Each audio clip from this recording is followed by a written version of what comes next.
Good day, everybody. Welcome back to Throttle Grotto. Why is the new Mark 7 Golf in the shop with me working on it today? Find out on this episode of Throttle Grotto.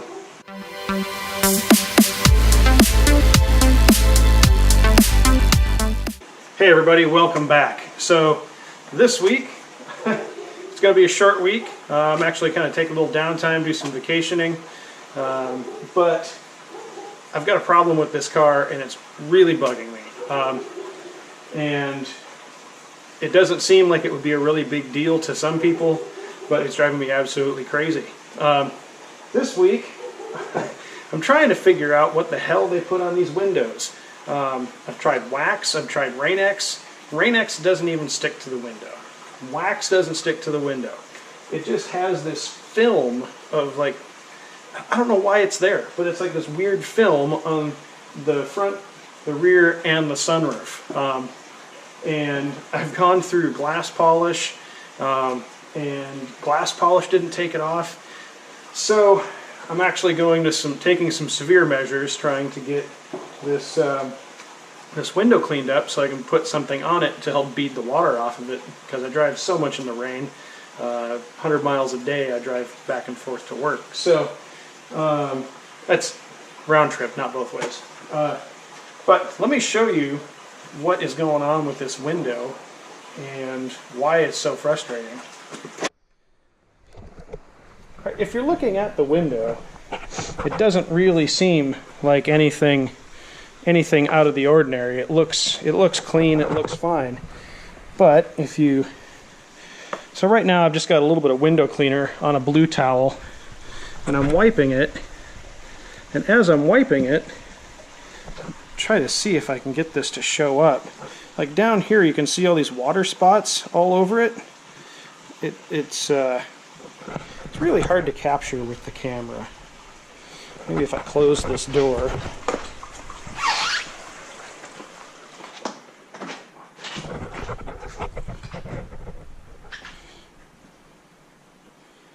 I feel like right there you might be able to see them.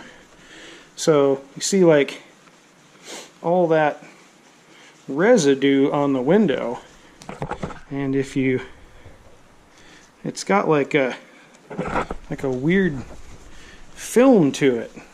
See how it kind of bunched up there when I used my rubber glove on it? And that's after using like window polish and wax and a bunch of other stuff, and it just doesn't come off. And if you don't know, you can use wax in place of Rain-X, and it actually works really well. It's actually easier to apply. And I use that with a combination of the Rain-X booster and the windshield washer container, and it works awesome. But on this car, like, I've tried putting wax on here and it just wipes off, and literally there's like the wax doesn't even stick to the window, which is just weird. So it's really frustrating me. What I'm going to do is I'm going to finish cleaning the back of this window. I'm just going to wipe off the dirt from driving it around, and then I'm actually going to polish it out with some aggressive polish. Now, I've already done the sunroof, I've already done the windshield, and I've put like a test patch of wax on the windshield, like I did the driver's side, just to see if it would stick this time. I've also had a little heater inside the car running for about 20 minutes or so, just to kind of warm up the windows. That way I don't have to run the car with me in the garage. But I mean, the windows feel warm enough to the touch. I mean, it's not super cold right now. So I'm gonna just clean this windshield off, and then I'm gonna grab my polisher. I'm gonna polish this back window out real quick, and then we're gonna check the we're going to check and see if those little spots go away, and then I'll try putting some wax on these windows and see if I can get this water to bead off these windows in this sunroof, because it's super frustrating.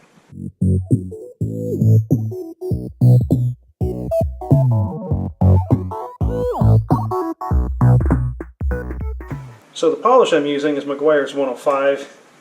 I don't get any kickbacks or anything for mentioning, but it's really one of my favorite polishes.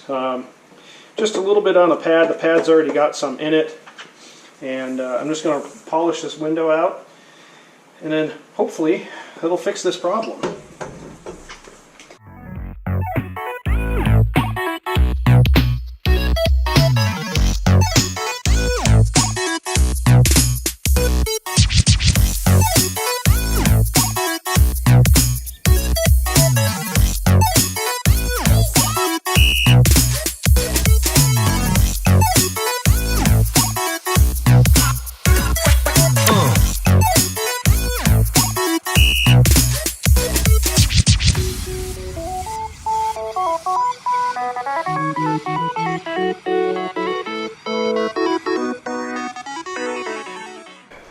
Alright, so I've polished the window out, and I know some of you have probably already thought, hey man, why didn't you clay bar that window first?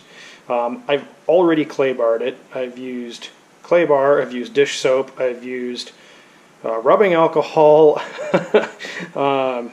everything short of like going to like quadruple aught steel wool.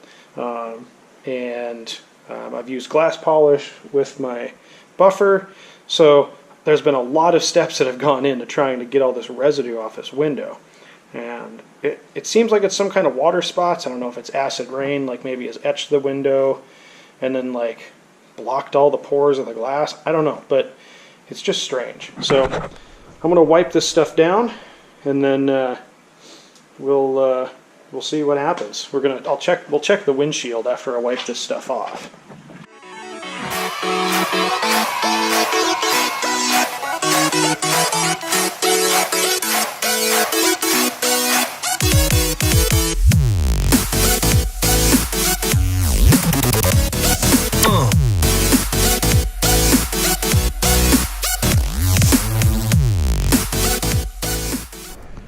Alright, so now is the moment of truth.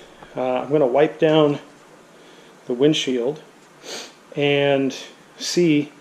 I'm just going to flip some of the water from the hood up onto the windshield and see if it beads up, because I haven't had that happen yet.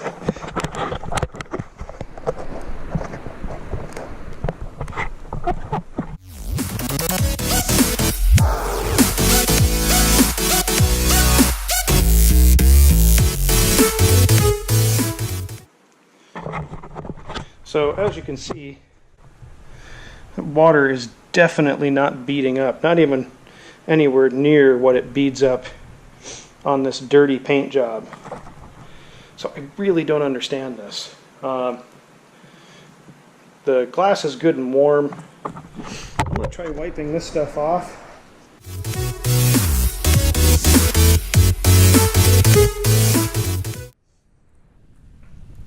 Alright, so that failed miserably. I've used wax on windshields for tens of years, and I've never had it do this. I don't understand what the hell's going on. I'm going to try putting some Rain-X on there, and I'm going to do the windshield and then wipe it off, and we'll see if that fixes it.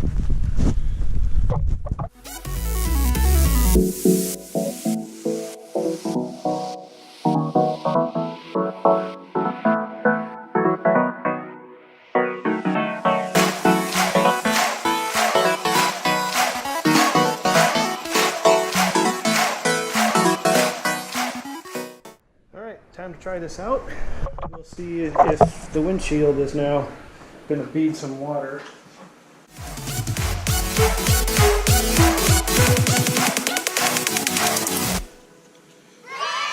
Look at that.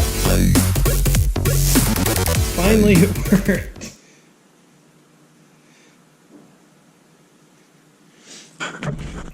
So finally some success. But I'm curious as to why the wax didn't work. See if I can splash a little bit more.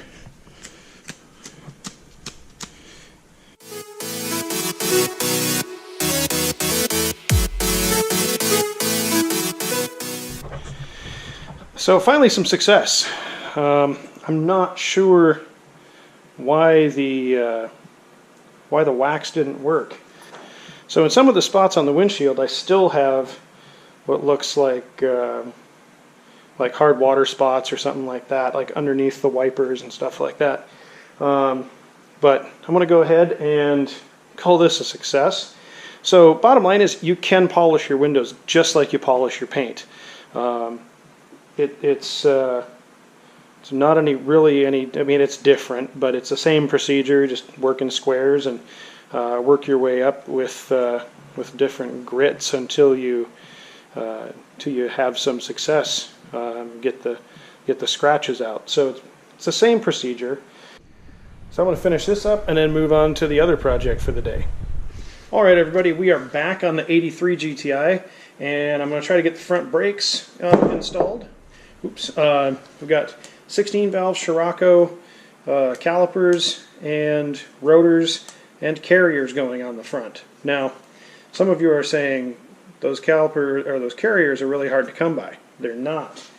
14-1610 A1 Car Done, which is a remanufacturer's brand, still able to get new 16V style carriers. So if you're looking to upgrade the front brakes of your Rabbit or Scirocco or Jetta or pickup, this is a bolt-on solution. So we got new lines, new carriers, calipers, pads are over in the box over there. I'm going to load everything up, and then I'm going to go up and install these on the car. So all I have to do is master cylinder, rear wheel cylinders, and a couple other things, and then we can get the brakes going on that car while we're waiting for the injectors to show up.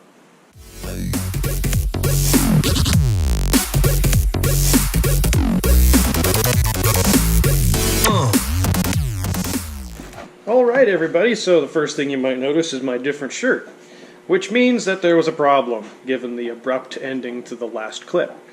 Pulled the calipers out of the boxes and they were 9.4 calipers instead of 10.1. So I had to take a break and go swap parts, and I decided to quit for the day. So we're back. Now I have a freshly rebuilt set of 10.1 calipers, pads, and hoses. So now I can go put front brakes on the GTI. I have a rear brake line, one of the hard lines to replace, wheel cylinders to replace, master cylinder to replace, and then that whole car will be ready to have the brakes bled, and brakes will be done, which is awesome. So I'm going to get to it.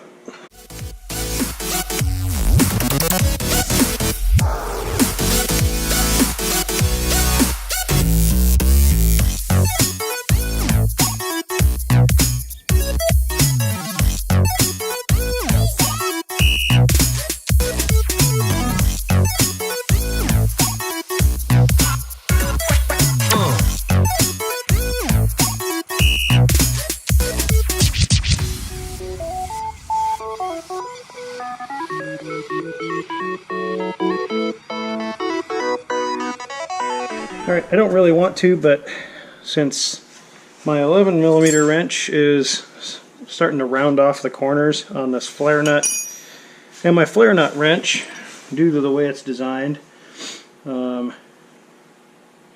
has like a recess before you get to the part that, you know what, that just gives me an idea. I think I'm just going to modify this wrench.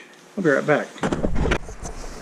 I had a brilliant idea, and let me show you guys what I did. So hopefully you can see this. Maybe I'll get some extra light here so you can see what I'm talking about. So on the flare nut wrench, you see how it kind of steps in before you get to the flats here? See if I can get a little bit closer. So the whole wrench kind of tapers down inward towards the flats. So what I did is I took my flat wheel and I eliminated that part that steps down. So now I can get more of the nut to contact the flats where it needs to work. So hopefully this little modification will do the trick.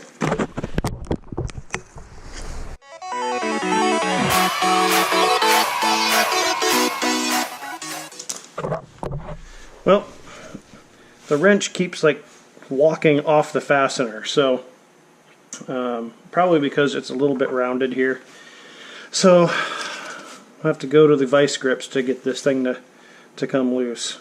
Well, it's not my favorite way to do it, but it's got to come off regardless.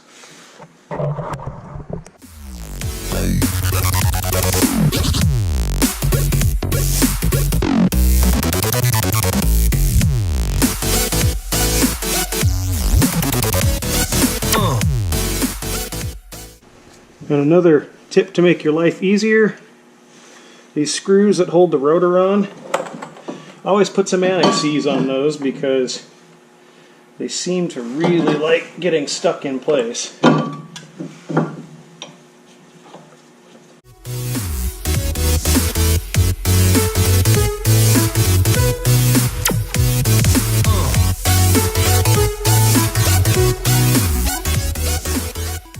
Okay, so you may have noticed that I was having a little bit of issue getting that caliper on. The reason for that is these calipers came with the wrong carriers. So you can see the distance here is not right, and there's a little bit of depth difference too. So I'm not sure what these carriers came from, but fortunately we'd already ordered the right ones, so it was just a simple matter of swapping out the carriers. Just 2 bolts, easy peasy. So now we can get these calipers on.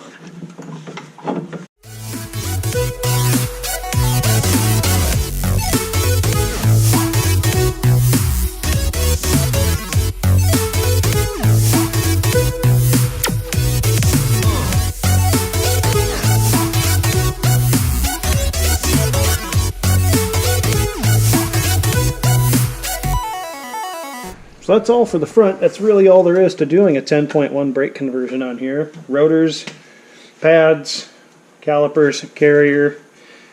I replaced the hoses just because these hoses are original to the car, so that means they're, let's see here, 83.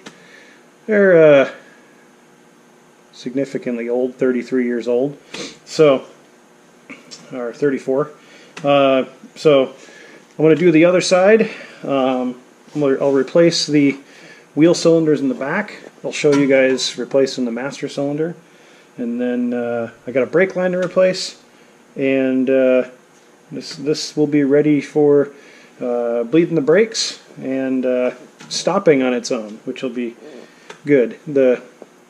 So you guys know that the 10.1 swap is from a Scirocco 16 valve or Lake Cabriolets, I think, had 10.1s, and also Audi 4000 85 through 87 calipers are the same. Now I've been told that you can also get calipers from different cars, but the carrier is the big thing that makes it fit the car. So make sure you get the right carriers. I showed you guys that part number earlier. It's the Cardon 16 something, but I'll try to remember to put that below so you guys have that, so you don't have to like scroll backwards through the video. But alright everybody, thanks so much for watching. I got the shop cleaned up, I got the car put back outside. I was able to go and get the front and rear brakes done on the Rabbit, but I didn't get to the master cylinder today. It's just another one of those, I think it's going to take X amount of time and it takes longer. I had to go get rear brake hardware for the rear drums because the hardware that was supposed to be there wasn't, so not a big deal, but just another time delay. So that's going to be it for this week. Next week's going to be a light week. I'm going to take a little time off and get outside and do some fun stuff outside. So next week will be a shorter video, but it will be at the same normal time, and I'll give you guys something to watch. So thank you so much for watching, and until next week, get out there and work on something.